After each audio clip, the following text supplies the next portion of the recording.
my beautiful day. When you say that you love me.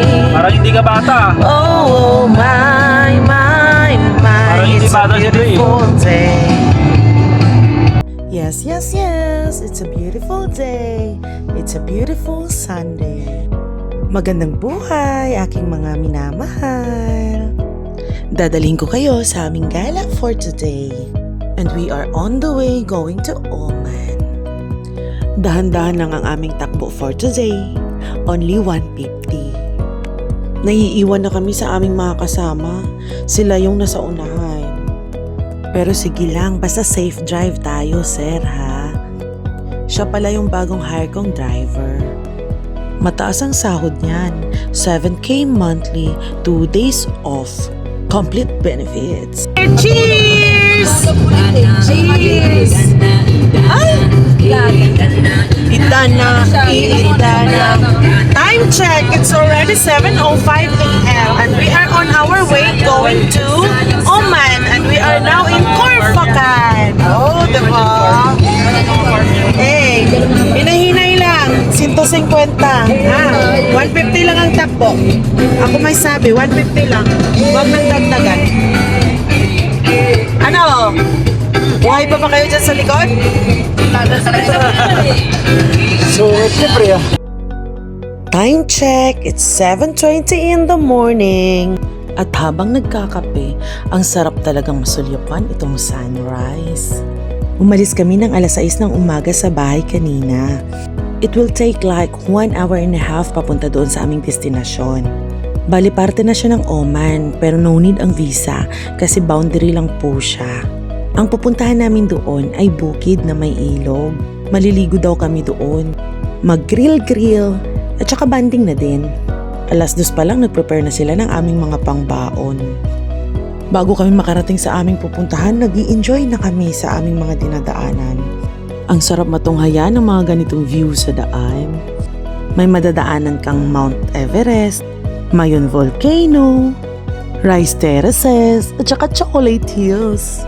Isama mo na din yung Great Wall of China, pati yung pinagtipingan ng Lord of the Rings. Charot! Pero nakaka-relax sa mga ganito, no? Pagod man tayo ng 1 linggo, at least may 1 araw tayo pang bawi dito. Matuto tayo sa work-life balance para healthy ang mind, body, and beauty. Medyo malapit na po tayo sa ating destinasyon. Ang palatandaan dito ay yung mga daanan nating mga tunnel-tunnel. Yung aming driver nagrereklamo daw walang ilaw. Napakadilim daw. Paano hindi didilim? Naka-sunglasses pala. O diba? Magaling. Basta laging tandaan kung may madaanan na kadiliman, may nag-iintay na kaliwanagan. Char. O diba? Ang ganda ng bungad. At hindi lang yan, marami pa tayong madadaanan na tunnel. Hindi na to magrereklamo ang aming driver na madilim kasi kinuha ko na ang kanyang salamin. Ganito kalupit sa ibang bansa, tingnan nyo naman. Ang tunnel napakahaba. Imaginein mo dumadaan ka sa ilalim ng bukid. At hindi basta-bastang bukid ha. Bukid na bato. Ayan o, nakita nyo. Ganyan ang bukid dito. Walang kahoy, walang kung ano-ano. Puro bato. Feeling ko malapit na kami sa aming destinasyon.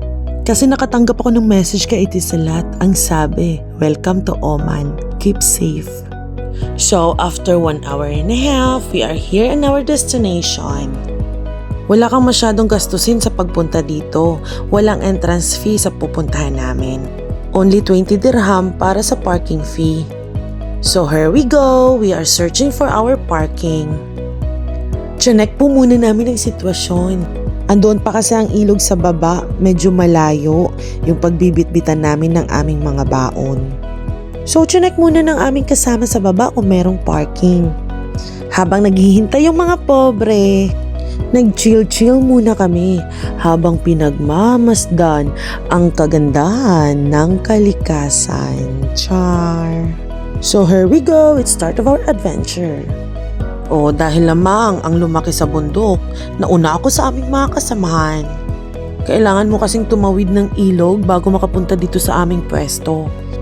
So, hindi nila alam kung saan sila dadaan kasi mabato. Kaya pag alanganin ang iyong hakbang, madulas ka, masakit pa, mabasa ka pa. So, hito na. Around 8 a.m. na ng umaga. Mekos-mekos na ang aming pakiramdam. Pagod, puyat, antok at gutom. Kaya habang nagpapahinga, pinapaapoy na ni Kuya Jeff ang ating uling. Magigrill kami sa gilid ng ilog. Maraming naliligo dito kahit ganyan kainit ang panahon. Tingnan mo naman ang ating tropang Eric, oh. Sumama na diretso galing trabaho, 'di ba? Believe. Sabi ko nga sa kanya, tropa, mag-enjoy ka. Para tayo mas maging malakas para sa ating pamilya. Tama ako, 'di ba? Araw-araw tayong kumakayod. So paano ang ating pamilya kung tayo na mismo dito ay manghihina? Buti pa to si Bray, walang problema sa buhay. Kaya masarap talaga maging bata. Yung inosente ka, walang kaalam-alam. Iiyak ka lang pag nasasaktan. Hihingi ng pagkain pag nagugutom. Daddy Toboy tablet pag naboboring. Ganun. Sarado live selling ngayon. Pagod yung live seller. Pira. I-post mo sa sa online selling tapos sabi mo, Sarado. stop nagbakasyon. Nasa bakasyon lahat ng staff. May kilala na ba kayong batang malakas sa power nap? Ako meron, si Bray. Tulog siya kahit mainit. Humuhugot yan ng lakas para mamaya. Di nyo yan matatalo, may panglaban yan. Dapat siya yung mag-advertise ng Bonakid eh. Yung batang may laban, char. O diba? Look, sabi ko na eh. Humugot lang ng lakas tapos nangungulit na. Marunong pang magpaypay yan. Ganyan talaga, Bray. Kailangan mong matuto. Kailangan mong mag-adjust. Hindi sa araw-araw ng buhay, meron kang aircon. Hindi ka ipinanganak na mayaman. Kaya matuto kang magtiis. O, diba? Nangaral iyan. Habang busog na ang lahat, nanonood na kami ng eksibisyon. Libre magpabida dito. O, diba? Muntik na. Malapit ka na, boy. Pinagmasdan ko ang dami ng tao. Kinalculate ko ang ratio ng tao sa tubig, kaya no to ligo. So, kakaalis lang ng mga pobre. Galing sa river. Sa ilog. Brielle! Brielle, you didn't swim there? Galit. Ha, Brielle? We will go beach. Yay! It's our way, another destination on our way going to beach. So here we go again. We decided to go beach and we will go to Fujairah. Lapit lang siya dito, is just like less than 30 minutes na biyahe. Akala ko hindi mainit dito pero sobra. Sobrang init. Ang galing ng trip, summer na nag-road trip. Charan! We are here na! Nag-power nap na naman ang bata. Hinubaran ko na para mapasarap ang kanyang tulog, diba? Nag-power nap lang yan, kumuha lang ng lakas pang lublob sa dagat. Ganyan ang brain namin, palaging may panglaban sa mga matatanda. Look, ang ganda ng view dito. Yes, mainit siya pero hindi mo ramdam masyado kasi malakas ang hangin. Eh, gusto nyo yan. The aircon kayo sa bahay! Kung ano-ano yung mga alam nyo sa buhay. Oh, talagang gawan lang ng paraan ng matuloy. Okay. Ang ganda ng view. Madami player ko sa. Madami player. Tamang trip. Maganda. Ito na lang to. Habang tulog yung aming baby. Okay, bola na. Angat. Happy Mansari. Happy Mansari. Para kay Eric. Para sa absent Eric. Didactorents. Inaano sa trabaho, inaano niya ang asawa niya eh.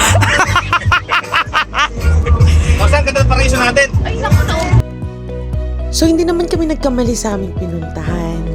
Napakaganda ng view, ang sarap din paliguan. Kitang-kita mo sa alon ng dagat. Wala siyang maraming tao kaya pasado siya sa aking calculation on ratio. Charot. Tamang chill lang kami, kwentuhan, inuman at saka tawanan. So dahil wala kaming video sa aming pagliligo, ikwento ko na kung gaano kasarap ang aming pagligo sa dagat.